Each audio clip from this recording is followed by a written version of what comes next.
கொள்கையை விட்டுக் கொடுத்து மத்திய அரசிடம் நிதி பெற தேவையில்லை என தமிழக பள்ளிக்கல்வித்துறை அமைச்சர் அன்பில் மகேஷ் பொய்யாமொழி தெரிவித்திருக்கிறார். செய்தியாளர்களிடம் பேசும்போது அவர் இதனை தெரிவித்திருக்கிறார். அவர் பேசிய காட்சிகளை தற்போது பார்க்கலாம். நாங்கள் ரொம்ப கிளியராக நீங்கள் எங்களுடைய சீஃப் செக்ரட்டரி ரொம்ப அழகாக ஒரு கடிதம் எழுதியிருக்கின்றார். அந்த கடிதத்தில் என்ன சொல்லியிருக்காருன்னு சொன்னால், முதல்ல எங்களுக்கான இன்ஸ்டால்மெண்ட்டை நீங்கள் வழங்குங்க. நாங்கள் கேட்குறது சமகர சிக்ஷாக்காக நாங்கள் கேட்குறோம். நீங்கள் பிஎம்சியை கணக்கு சொல்கிறீங்க.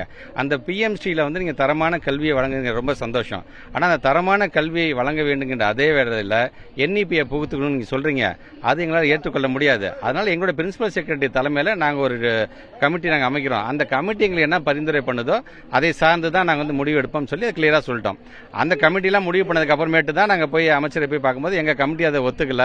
நீங்க எங்களுடைய பிஎம்சிக்கு நாங்க பணம் கேட்கல, சமகர சிக்ஷாக்கு பணம் கேட்கிறோம். அதையும் முடிச்சு போடாம தயவுசெய்து நீங்க பணத்தை கொடுங்கள் தான் சொன்னமே தவிர எந்த காரணத்தை கொண்டும் கொள்கையை விற்றுக்கொண்டு நாம் கண்டிப்பாக இதை நான் பெற மாட்டேன்னு தெரிஞ்சிருக்கேன். அது அவருக்கே தெரியுமா? அதில் நான் ஏன்னா சீஃப் செக்ரட்டரியோட லெட்டரே இருக்கு உங்களுக்கு. வேணா லெட்டர் வேணா உங்களுக்கு நான் தரேன். நான்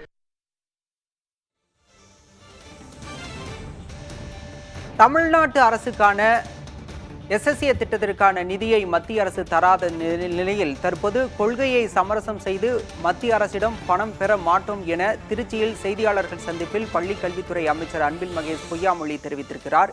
ஏற்கனவே எஸ்எஸ்ஏ திட்டத்தையும் பிஎம்ஸ்ரீ திட்டத்தையும் மத்திய அரசு ஒருங்கிணைத்து பார்க்கக்கூடாது எனவும் அவர் தெரிவித்திருக்கின்றார். தமிழகத்திற்கான எஸ்எஸ்ஏ திட்டத்திற்கு மத்திய அரசு நிதி ஒதுக்காத நிலையில் பள்ளிக்கல்வித்துறை அமைச்சர் அன்பில் மகேஷ் பொய்யாமொழி இத்தகைய கருத்தை தெரிவித்திருக்கின்றார். மேலும் தமிழ்நாட்டின் நிலைப்பாடு குறித்து தலைமைச் செயலாளர் எழுதிய கடிதத்தில் தெளிவாக குறிப்பிடப்பட்டிருப்பதாகவும் தனது பேட்டியில் அமைச்சர் தெரிவித்திருக்கிறார்.